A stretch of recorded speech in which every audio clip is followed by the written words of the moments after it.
souhaitons la bienvenue dans votre émission Révèle-moi in Studio.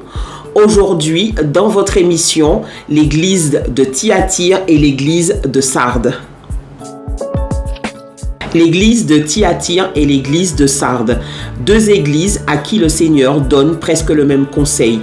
Il leur demande de fortifier ce qui reste vivant encore en eux. L'église de Sardes et l'église de Thyatire reçoivent deux paroles. À l'église de Thyatire, le Seigneur dit « Ce que tu as, garde-le solidement ». Tandis qu'à l'église de Sardes, il dit « Rends plus solide ce que tu as reçu ». Un appel, un conseil est lancé par le Seigneur, celui de l'affermissement et de la consolidation de la foi.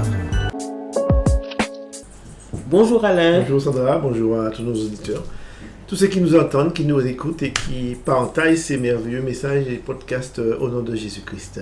Voilà, alors nous nous retrouvons encore sur les lettres de l'Apocalypse et puis aujourd'hui ce sont les deux dernières lettres, la lettre à l'église de Thyatire et la lettre à l'église de Sardes. Alors nous avons déjà travaillé sur la lettre aux Éphésiens, la lettre à l'église de Pergame, la lettre à l'église de Philadelphie, la lettre à l'église de Laodicée et puis la lettre à l'église de Smyrne. Tout à fait, donc tout un programme que nous avons déjà développé avec vous permettra de comprendre quelle est l'importance de ces églises et quel est le but final de ce message que Dieu a voulu donner aux sept églises. C'est ça. Pour l'intérêt du peuple de Dieu. Voilà. Alors c'est un message pour les sept églises, mais c'est aussi un message pour nous, parce que depuis le début de cette étude, nous en tirons aussi des leçons pour nos vies, pour le chrétien du 21e siècle. Tout à fait. Donc en fait, Jésus, le message de Dieu est d'actualité, même s'il a été écrit il y a plus de 2000 ans, donc aujourd'hui encore, c'est dans un temps contemporain. Mm-hmm. Et on peut dire que ça nous sert de leçon et de prendre garde à nous-mêmes. Tout à fait. Pour notre foi et pour notre salut personnel. Alors nous allons tout de suite rentrer dans le vif du sujet avec le contexte historique. Nous allons commencer par la ville de Thyatire.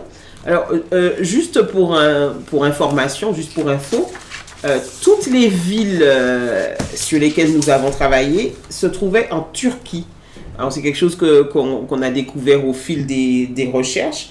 Donc Thyatire aussi était une ville de Turquie et qui existe encore aujourd'hui et qui est nommée Akhisar. C'est la ville d'Akhisar. Vous pouvez aller faire vos recherches sur Internet et vous verrez. Thyatire signifie la forteresse de Thia et on trouve aussi une autre signification. Ça s'appelle aussi le sacrifice de contrition. Donc au IIe siècle, Thyatire est renommé pour son activité de la teinturerie. D'ailleurs, on parle de la ville de Thyatire dans Acte 16 au verset 14, quand on parle de Lydie. C'était une vendeuse de pourpre qui craignait Dieu. Alors, le commerce, il faut savoir que le commerce de pourpre, à cette époque-là, c'était un commerce de luxe. Et c'est pour ça que Lydie pouvait se permettre d'avoir des serviteurs, des personnes qui travaillaient pour elle. Et puis, donc, c'était une ville aussi c'était une ville de forgerons et ils utilisaient le bronze et le laiton à l'intérieur de cette ville. Et comme pour la dernière fois, tu disais, je sais que aux deux derniers podcasts, tu disais que le Seigneur se servait d'images que les gens connaissaient pour pouvoir leur parler sur des choses qu'ils connaissaient. Ouais. Et cette ville, effectivement, quand il parle de flammes ardentes et de pieds comme du bronze. Donc, c'était des éléments qu'il connaissait parfaitement puisque il travaillait les métaux. Donc, les flammes, il connaissait parfaitement. Le feu, il connaissait parfaitement. Et puis, le bronze, il le connaissait aussi parfaitement. Donc voilà, c'était en clair, Thyatire, c'était une ville riche.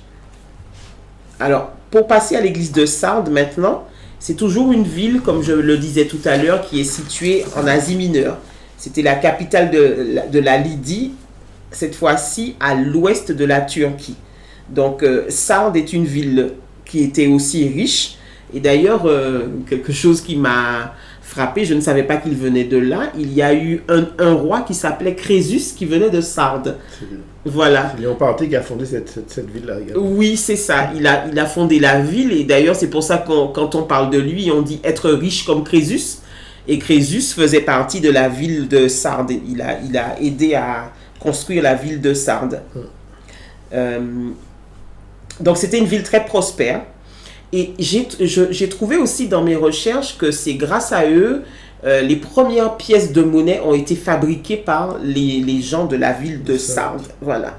Alors, le mot Sardes signifie ce qui reste ou la fuite du reste. Donc, l'église de Sardes, c'est elle qui a enfanté aussi les réformes luthériennes, tout ce qui Luther, Calvin, cette doctrine en fait. Toute cette doctrine, et c'est pour ça qu'on ne comprend pas pourquoi après elle a été plongée dans une apostasie aussi complète, parce qu'elle a fait naître en fait de toute la doctrine à laquelle nous appartenons. D'ailleurs, le protestantisme est né de l'église de Sardes. Donc c'est là où ça nous interroge, comme on le disait en début d'émission.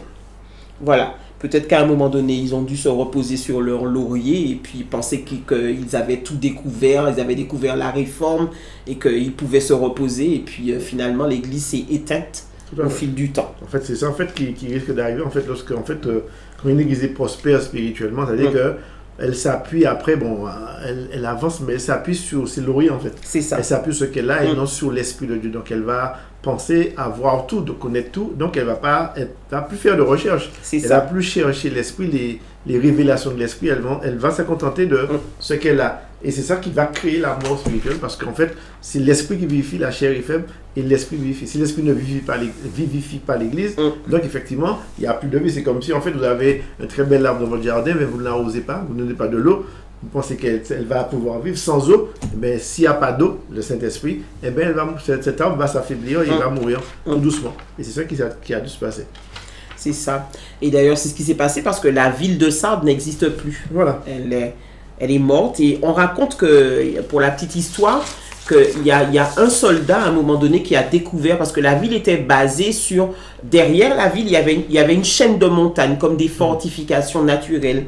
Et on raconte qu'il y a un soldat qui a réussi à trouver la faille et l'endroit où les murs n'étaient pas suffisamment protégés.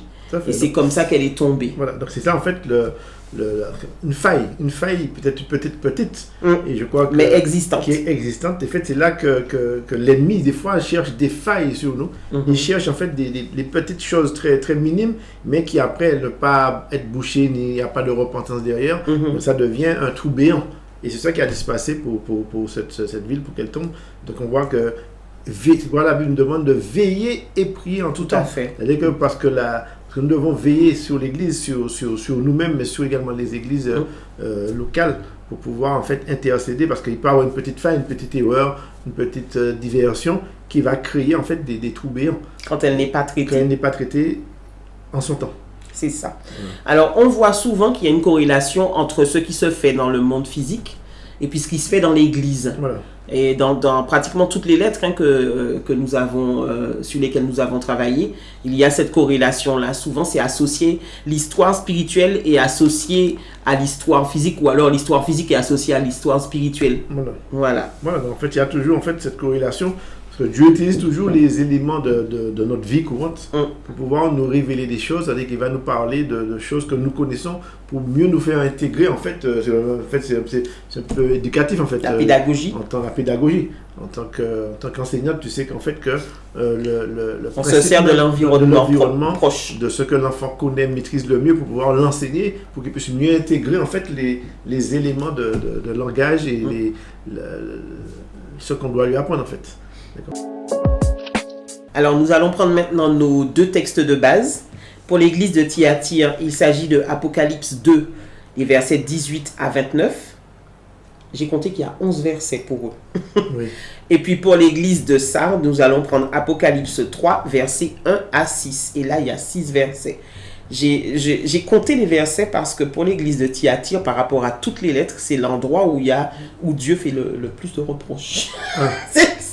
C'est l'endroit où il y a le plus de versets. Donc je me suis dit, eux, ils ne sont pas en très très bonne posture. Voilà. Donc Apocalypse 2, versets 18 à 29. Nous faisons la lecture. Message à l'église de Thyatire. Écrit à l'ange de l'église de Thyatire. Voici ce que dit le Fils de Dieu, celui qui a les yeux comme une flamme de feu et dont les pieds sont semblables à de l'airain ardent. Je connais tes œuvres, ton amour, ta foi, ton fidèle service, ta constance, et tes dernières œuvres plus nombreuses que les premières. Mais ce que j'ai contre toi, c'est que tu laisses la femme Jézabel, qui se dit prophétesse, enseigner et séduire mes serviteurs pour qu'ils se livrent à la débauche et qu'ils mangent des viandes sacrifiées aux idoles. Je lui ai donné du temps afin qu'elle se repente, et elle ne veut pas se repentir de sa débauche. Voici, je vais la jeter sur un lit et envoyer une grande tribulation à ceux qui commettent adultère avec elle, à moins qu'ils ne se repentent de leurs œuvres. Je frapperai de mort ses enfants, et toutes les églises connaîtront que je suis celui qui sonde les reins et les cœurs, et je rendrai à chacun de vous selon ses œuvres. À vous, à tous les autres de Thyatire qui ne reçoivent pas cette doctrine et qui n'ont pas connu les profondeurs de Satan, comme il les appelle, je vous dis, je ne mets pas sur vous un autre fardeau.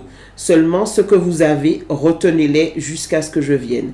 À celui qui vaincra et qui gardera jusqu'à la fin mes œuvres, je donnerai autorité sur les nations.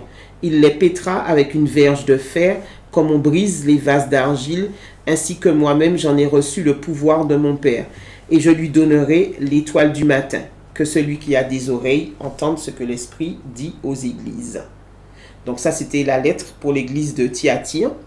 Et maintenant, nous allons passer à la lettre pour l'église de Sardes, avec la lecture de Apocalypse 3, versets 1 à 6. Écrit à l'ange de l'église de Sardes, voici ce que dit celui qui a les 7 esprits de Dieu et les 7 étoiles. Je connais tes œuvres, je sais que tu passes pour être vivant et tu es mort. Sois vigilant et affermis le reste qui est près de mourir, car je n'ai pas trouvé tes œuvres parfaites devant mon Dieu. Rappelle-toi donc comment tu as reçu et entendu la parole, garde-la et repens-toi. Si tu ne veilles pas, je viendrai comme un voleur, et tu ne sauras pas à quelle heure je viendrai te surprendre. Cependant, tu as à Sardes quelques hommes qui n'ont pas souillé leurs vêtements. Ils marcheront avec moi en vêtements blancs, parce qu'ils en sont dignes. Celui qui vaincra sera ainsi revêtu de vêtements blancs. Je n'effacerai point son nom du livre de vie, et je confesserai son nom devant mon Père et devant ses anges. Que celui qui a des oreilles entende ce que l'Esprit dit aux églises. Voilà. Un tableau très, très précis sur l'état de l'Église. Mais je crois que dans l'Église, quand nous lisons dans Apocalypse de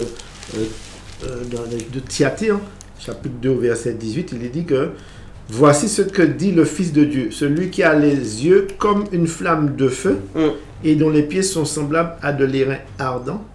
Je connais tes œuvres, ton amour, ta foi, ton fidèle service, ta constance, tes dernières œuvres, plus nombreuses que les premières. » Donc tout ça, tout ce qu'on disait d'elles, c'était quand même une valeur certaine de foi, un état quand même qui semble être bon, qui permet en fait à l'Église de se sentir en fait... en entendant les premières phrases, on se dit que cette église-là... Ils ont réussi. Ils ont réussi. Mais en fait, le constat, et tout de suite après, c'est qu'en fait, à travers tout ce qui se passait, il y avait quand même Jézabel. Il y avait Jézabel qui enseignait dans l'église et qui dit même qu'il connaissait les profondeurs de Satan. Oui, les secrets de Satan. Les secrets. Donc on voit bien qu'il y a une église qui veut servir Dieu, qui a des œuvres, qui a un service, la foi, mais cette foi est mal orientée, je pense. Parce qu'en fait, elle est corrompue par Jézabel. Voilà. Par Jézabel et les profondeurs de Satan. Et c'est là, en fait, parce que la Jézabel, on connaît dans 2 Rois, où Jézabel, c'était la femme d'Achab, et qui, en fait, qui a voulu corrompre l'Église, le peuple d'Israël, par toutes sortes de péchés. Et c'est un petit peu le principe même de la Jézabel dont on parle aujourd'hui. En fait, c'est une autre forme de tentation qui entre dans l'Église pour pouvoir faire chuter l'Église. Et ça, on parle de corrompre les serviteurs. Corrompre les serviteurs. Donc, ce sont des tentations d'ordre spirituel, d'accord. Et en fait, parce qu'en fait, ce qui se passe dans les églises maintenant, c'est que on veut qu'il y ait du faste, on veut faire, il y a beaucoup de comment dirais-je, de matu vu, entre guillemets, et qu'en fait, on a besoin de ça, parce que nous sommes dans un temps où l'homme a besoin de faste, il a besoin de voir des choses extraordinaires, Et Satan est très fort dans ça pour pouvoir faire des choses, parce qu'il a dit même, Satan peut faire des miracles aussi.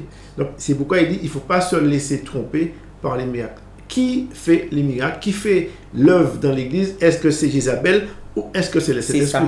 C'est ça le danger qu'il y avait en fait dans cette église de Thyatire.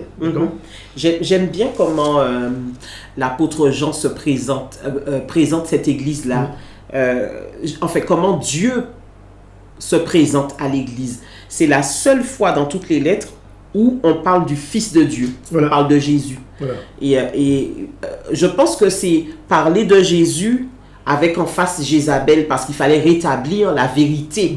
Et donc il te dit il parle du Fils de Dieu en contradiction donc avec Jézabel et de ceux qui cherchent à connaître les secrets profonds de Satan. Alors dans la version, moi j'ai une autre version, dans Parole de vie, effectivement, on parle des secrets profonds de Satan. Je ne sais pas si on se rend compte, mais des gens qui étaient à l'intérieur d'une église et qui cherchaient à connaître les secrets profonds de Satan. Donc ça, c'est de la pure sorcellerie. C'est de la pure sorcellerie. La pure sorcellerie, c'est-à-dire que c'est des œuvres en fait où des gens en fait sont conscients de ce qu'ils font.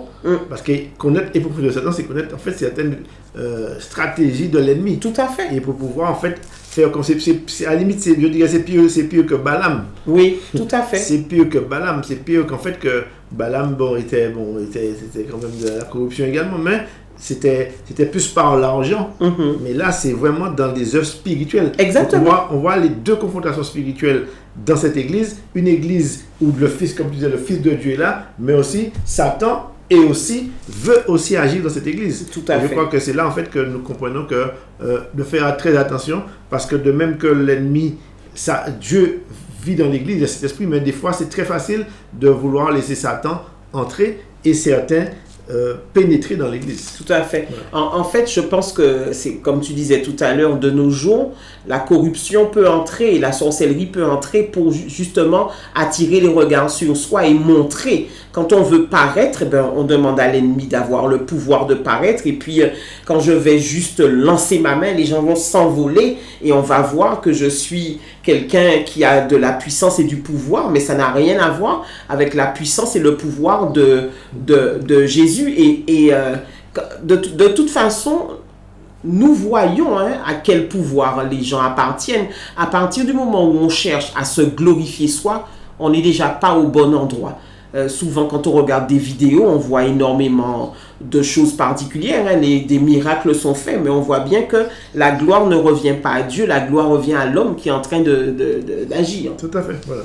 Et là, en fait, le remède, c'est « Je lui ai donné du temps afin qu'elle se repente, et elle ne veut pas se repentir de sa débauche. » En fait, on voit que la volonté manifeste, parce que l'enseignement qu'elle reçoit d'Isabelle est tellement fort qu'en fait, elle se sent à l'aise dans cet enseignement-là. Et en fait, pour elle, ce qui est bon pour elle, pour cette église, c'est Satan, Jézabel. Donc, elle a compris en fait que, Jésus, on en parle, le Fils de Dieu est là, mais je n'en veux pas tellement parce que je suis bien à l'aise avec Jézabel, bien avec connaître les secrets de Satan. Parce que mine de rien, l'ennemi donne une certaine puissance. Ah, bien sûr. Donc,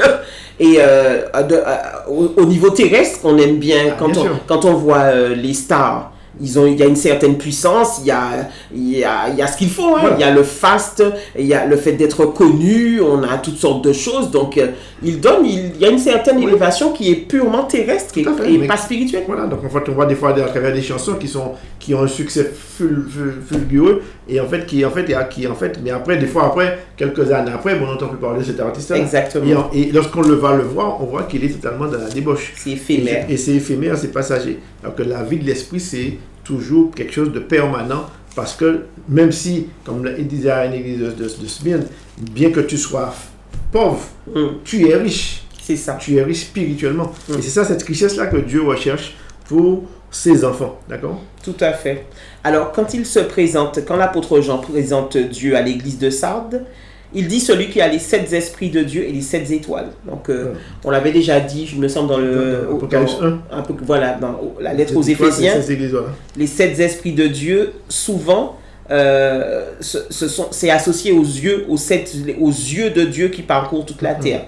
Et les 7 étoiles sont associées aux 7 anges. Donc, et le verset continue en disant je connais tout ce que tu fais, les gens croient que tu es vivant, mais tu es mort. Ouais.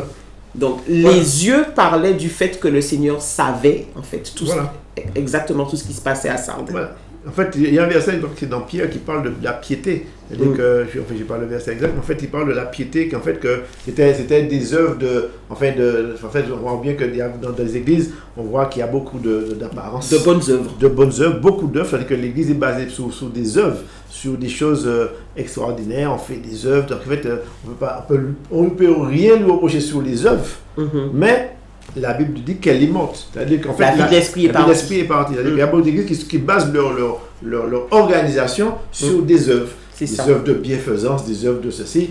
On trouve ça très bien, c'est parfait. On dit, c'est une église. Et beaucoup de gens, en fait, dans certaines églises, disent qu'en fait, je fais des œuvres, donc je serai sauvé par les œuvres. On n'est pas sauvé par les œuvres, on est sauvé par la foi en Jésus-Christ. Ce n'est pas nos œuvres, c'est-à-dire que nos œuvres sont mortes devant la grâce de Dieu, devant la puissance de Dieu.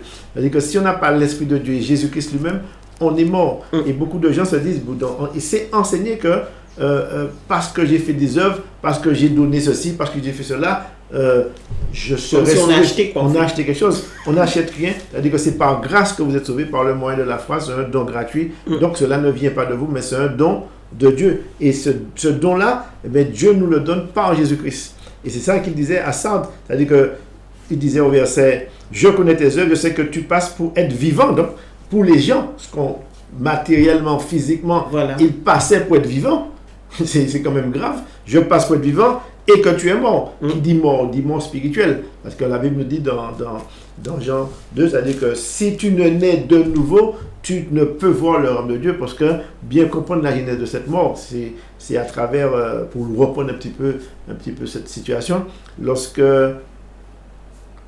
Adam et Ève ont péché, la Bible nous dit qu'ils sont morts spirituellement. Privés de la présence de Dieu. La présence de Dieu. L'Esprit de Dieu avait disparu en eux, donc ils étaient morts spirituellement. Et c'est cette mort, de cette mort-là dont il parle. C'est-à-dire que là, une vie sans l'Esprit, sans Jésus. Et il a fallu que Jésus revienne et dise à Nicodème, il faut que tu renaisses de nouveau. Et ce que Nicodème n'avait même pas compris, est-ce qu'il fallait que je passe par le sein de ma mère pour renaître? Il a dit non. Il dit, celui qui est né de la chair est chair, celui qui est de l'esprit est esprit. Donc, il faut que vous naissiez, et il disait bien, en vérité, je te le dis, il faut que vous naissiez de nouveau. Donc, en fait, et c'est ça en fait que Dieu veut pour l'Église, veut pour les hommes qu'ils soient vivants spirituellement. C'est ça, nés de l'esprit. Nés de l'esprit, voilà. Alors, nous allons parler maintenant des points positifs des deux églises. Donc, à l'église de Thyatire, le Seigneur leur dit qu'ils ont encore de l'amour, qu'ils ont de la foi, qu'ils voient les services qu'ils ont rendus et qu'ils rendent encore aux saints, qu'ils voient la patience qu'ils ont, qu'ils voient leurs bonnes œuvres, qui sont d'ailleurs en augmentation. Donc, ce sont ça les... Ils voient aussi qu'ils ne sont pas d'accord avec l'enseignement de Jézabel, pour certains. Il y en a qui ne sont pas d'accord avec ça. Par contre, pour l'église de Sardes, des points positifs, il n'y en a presque pas. La seule chose qui est mentionnée, c'est qu'il y a certains qui ont gardé leur robe blanche. C'est tout. C'est impressionnant. L'église était vraiment arrivée à un stade où elle était en mort spirituelle, en fait. Voilà. Et là, c'est grave d'avoir une église qui est ouverte, mais morte. Voilà. Donc, selon les hommes, l'église était ouverte, vivante, mais selon Dieu, elle était complètement morte. Voilà. Et c'est là où on voit l'ampleur de la distance qu'il peut y avoir entre ce que nous pensons, nous, et ce que Dieu pense. Ce que Dieu voit. La parole de Dieu. C'est ça. Nous passons maintenant au point négatif. Alors, pour l'église de Thyatire, il leur reproche de laisser agir Jézabel. Dans Apocalypse 2, versets 20 à 23, on voit qu'il leur reproche cela et qu'il cherche à connaître les secrets profonds de Satan. Donc, quel était, je me suis posé la question, le ministère de Jézabel? Et en relisant le texte que nous vous invitons à relire, vous allez voir que son rôle, c'était de tromper les serviteurs de Dieu, de pousser à l'abandon du vrai Dieu, de pousser à manger les animaux offerts en sacrifice aux faux dieux. Et puis, elle poussait aussi à la prostitution. Voilà. En fait, qui dit prostitution, en fait, on parle bien d'action spirituelle. Avec d'action, en fait, où le fait de laisser Jézabel enseigner, c'était une l'idolâtrie, une prostitution spirituelle. C'est-à-dire qu'en fait, c'était en fait où on abandonnait son Dieu pour aller vers d'autres dieux. Donc, c'était ce qu'on appelle l'adultère spirituel. Tout à fait. Ce que Dieu ne voulait pas et Dieu ne veut pas, c'est-à-dire que c'est de servir Dieu et Mammon. C'est-à-dire qu'un Dieu, on sert Dieu et après on va vers d'autres. Parce qu'il y a beaucoup dans des églises, les gens vont à l'église, mais ça ne les empêche pas d'aller voir un petit coup de marabout. Donc, tu vois, que ça arrive, c'est ça. Ils vont regarder des affaires, comme on dit. Parce que souvent, ça ne va pas assez vite, en fait. Ça va pas assez avec Dieu. Donc, ils se laissent enseigner. On ne peut pas manipuler Dieu. Donc, comme il ne fait pas trop ce qu'on demande. Donc on a un désir de vouloir quelque chose. On cherche une vie, on cherche quelqu'un, on veut avoir quelqu'un dans notre vie. Donc, on va faire un petit coup de par là. Parce que même si on va à l'église, on a pris le... comment dire, la Sainte Seine. L'hostie ou la Sainte Seine. Donc, ça n'empêche pas que l'après-midi, on va avoir, parce qu'on a rendez-vous l'après-midi avec notre marabout. Donc ça arrive malheureusement. C'est une institution des fois dans les îles. Donc je crois que c'est ça en fait le principe même de laisser Jézabel enseigner et l'adultère spirituel. Mais quand on devrait réfléchir à 2 fois avant d'aller voir un marabout ou autre chose, parce que quand on commence à lire tout ce que Dieu a donné comme malédiction qui tombe sur Jézabel, ça nous... par exemple, il lui dit je vais te jeter sur un lit de souffrance avec tes compagnons, tes enfants vont mourir. En fait, il y a une cascade, il y a une succession de malheurs et de malheurs des fois générationnels. Donc ça devrait nous interpeller parce que l'objectif, c'est pas que nos enfants puissent payer pour nos œuvres, parce que dans tout ça, Dieu voit tout en fait. On cache peut-être les choses aux hommes, mais Dieu voit tout. Dieu connaît nos œuvres, il connaît nos allées et venues. Des fois même demander pardon à Dieu à tout temps pour la repentance. C'est ça qu'il attend, de la repentance. Dans Apocalypse 2 au verset 23, il dit « Je suis celui qui connaît les pensées et les désirs des êtres humains. Je rendrai à chacun de vous selon ce qu'il a fait. » Voilà. Donc en fait, on voit que Dieu c'est un juste juge. C'est-à-dire que c'est ça. Dieu est amour, mais il est aussi justice. C'est-à-dire que son amour ne va pas au détriment de sa justice, ni sa justice au détriment de son amour. Les deux fonctionnent en même temps. Mais son amour, quand même, il est un Dieu d'amour, de miséricorde, de patience surtout, et qui fait qu'en fait, qu'on peut compter sur lui lorsqu'on se repent vraiment. C'est ce qu'il demandait à l'église de Sardes. Repens-toi pendant qu'il est temps. À Thyatire également, repens-toi. Tu as encore du temps pour te repentir. Mais des fois, on ne veut pas toujours se repentir malheureusement. Parce qu'on est bien comme on est et qu'on vit notre vie et qu'on oublie que ça Dieu... Ça nous convient et on oublie qu'il y a un jugement qui arrive derrière.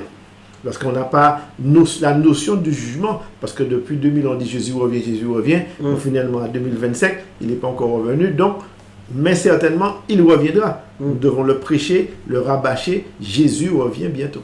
Tout à fait. Alors, nous passons maintenant au point négatif pour l'église de Sardes. Donc, le Seigneur dit que c'est une église qui est carrément morte.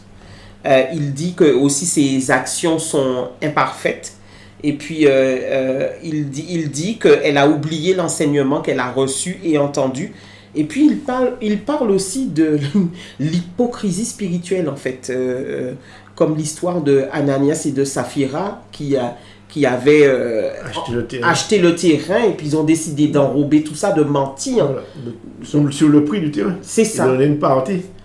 Et ils sont tombés tout de suite. Tout à fait. Ils sont morts à l'instant même. Tout à fait. Donc on voit bien que Dieu ne rigole pas avec... l'hypocrisie spirituelle. Voilà. Ce concept-là est quand même important parce que je pense qu'on est touché, beaucoup de nous, nous fonctionnons dans l'hypocrisie spirituelle en fait. Ouais. On paraît, mais il n'y a pas de consistance. Ce que Dieu attend de nous, c'est pas le paraître, mais c'est être. Voilà. Vivre les choses. Parce que souvent, quand on visite un peu les églises, c'est pas là où on va, hein? ou pas. On entend beaucoup de au nom de Jésus, mais des au nom de Jésus qui n'ont aucune consistance et qui n'iront pas plus loin que le plafond. Et on a l'impression des fois d'avoir affaire à des gens spirituellement aguerris et puis devant la difficulté, il n'y a plus personne.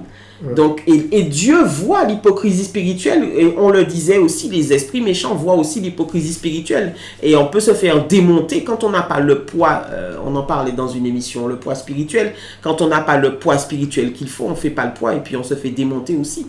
Donc ça ne sert à rien de paraître et de ne pas être. Il vaut mieux se taire. Il vaut mieux se taire. Voilà, parce qu'on ne sait pas, on n'a pas la force ni les moyens spirituels de notre foi.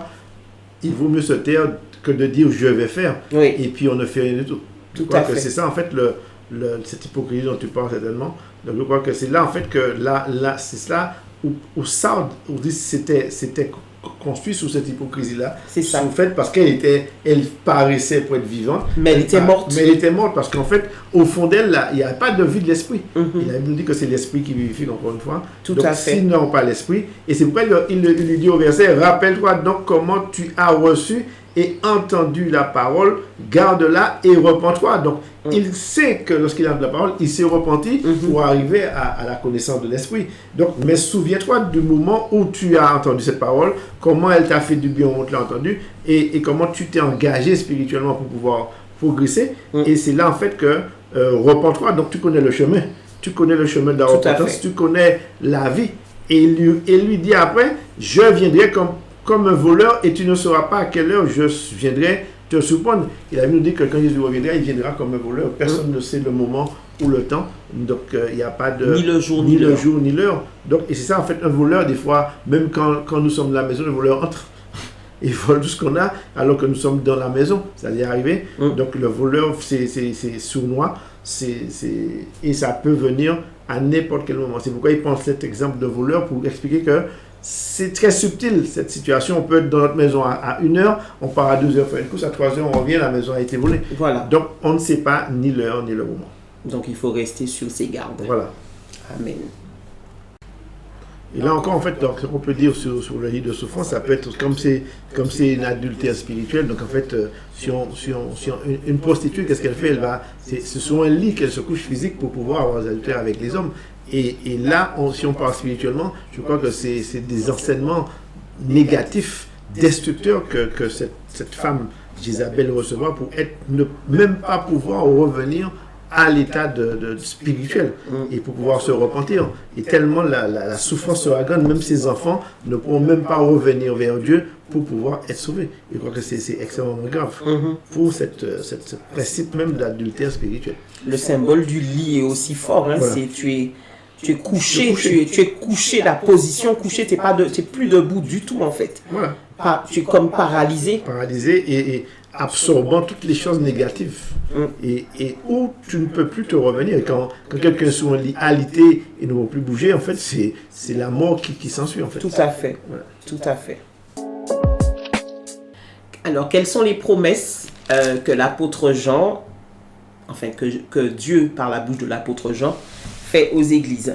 Donc, il leur promet des vêtements blancs pour ceux qui se repentent, des vêtements blancs, que leur nom soit inscrit dans le livre de vie.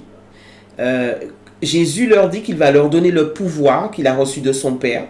Jésus aussi leur donne le pouvoir de régner sur les peuples et de les diriger très durement. Oui.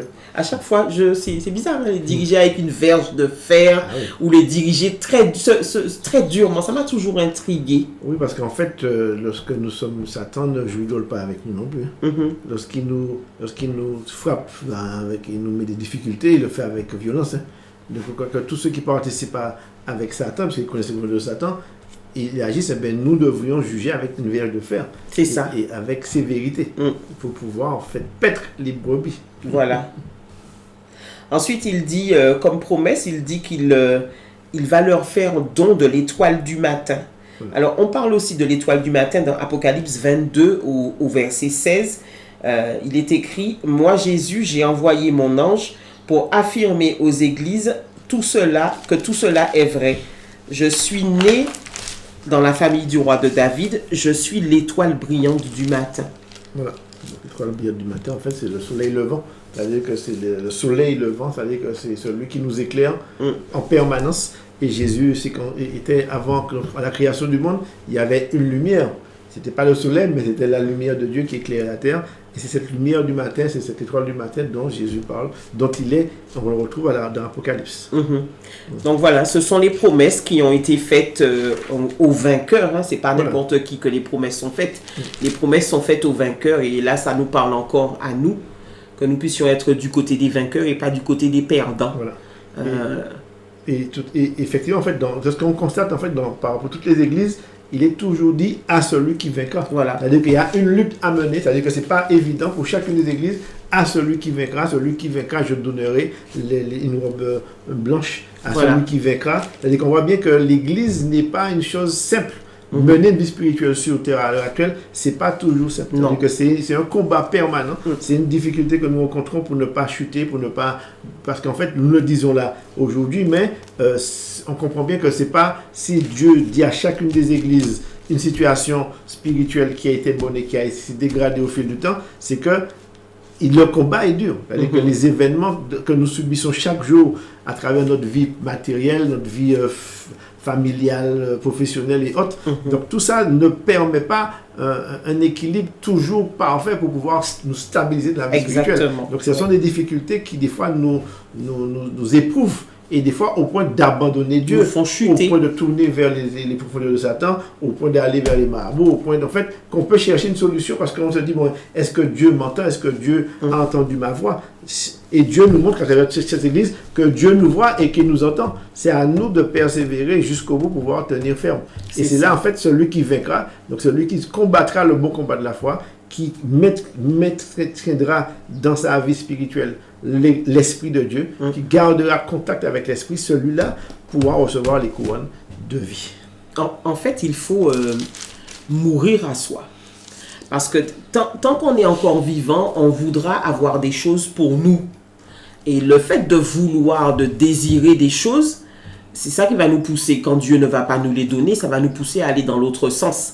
Mais à partir du moment où on est mort et puis qu'on peut dire comme l'apôtre Paul, ce n'est plus moi qui vis, mais c'est Christ qui vit en moi, les seuls intérêts que nous avons, c'est de servir Dieu. Voilà.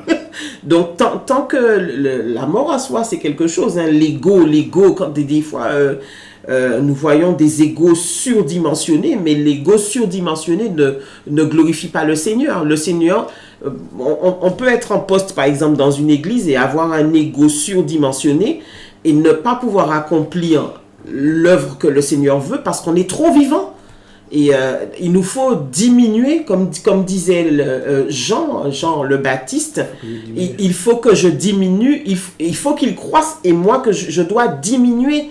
Plus c'est pareil pour le vase, hein, le vase doit être cassé pour laisser passer la gloire de Dieu.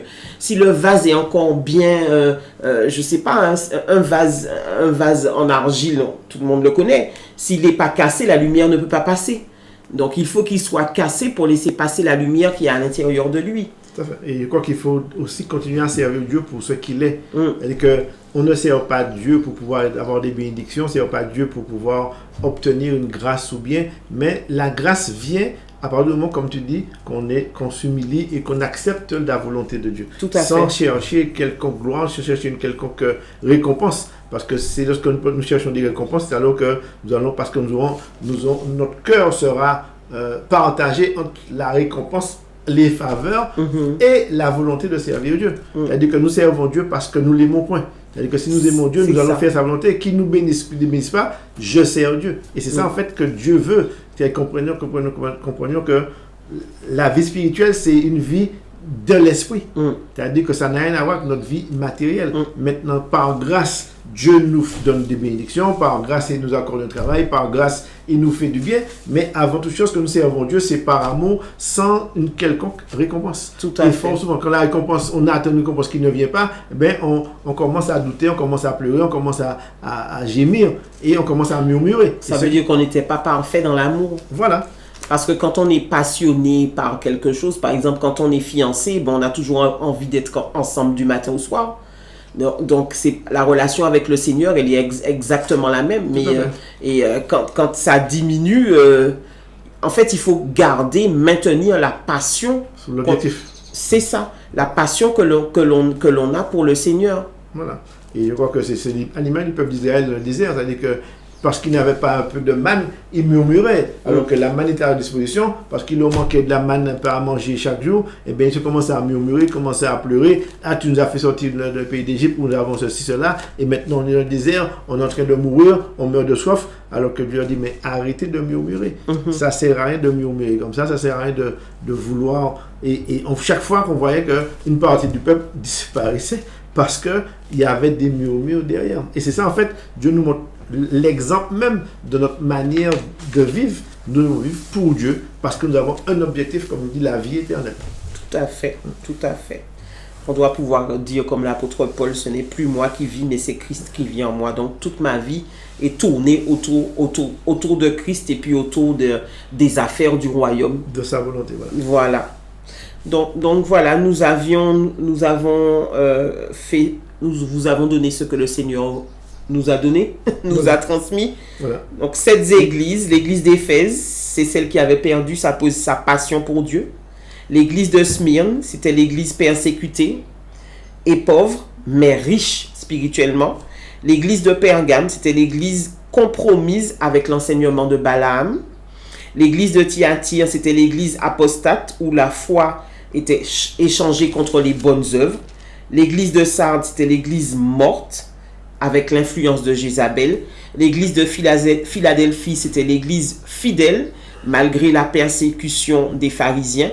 Et puis l'église de Laodicée, c'était une église tiède qui était ni froide ni bouillante. Tout à fait. Et je crois il termine en fait tous ces chapitres 3 d'Apocalypse. Il se dit au verset 20, « Voici, je me tiens à la porte et je frappe. Si quelqu'un entend ma voix et ouvre la porte, j'entrerai chez lui, je souperai avec lui et lui avec moi. Celui qui vaincra, donc on voit bien que encore ce terme qui revient, celui qui vaincra, je le ferai asseoir avec moi sur mon trône, comme moi j'ai vaincu et me suis assis avec mon Père sous son trône, que celui qui a des oreilles entende ce que l'Esprit dit aux églises. » Donc en fait, on peut clôturer là-dessus, c'est-à-dire que l'Esprit a parlé aux églises, voilà. Les 7 églises, et il se tient à la porte. Celui qui veut se repentir se présente devant Dieu, il frappe Jésus, j'ai compris qu'il faut que je me repente, donc je me repens.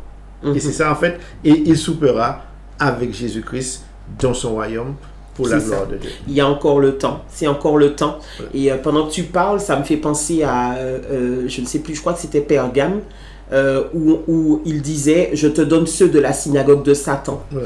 Ça veut dire que c'était des gens qui s'étaient déjà éloignés de l'autre bord, mais qui se sont repentis et qui ont été sauvés. Donc, voilà. C'est encore le temps. Il y a encore le temps. Le temps de la repentance est là. Voilà. Il y a encore le temps. Jésus n'est pas encore revenu. Donc, on a encore le temps de se repentir. On a le temps de connaître Jésus-Christ. On a encore le temps de faire notre de revenir de nos mauvaises voies, pardon, et de pouvoir accepter Jésus-Christ comme Sauveur et Seigneur.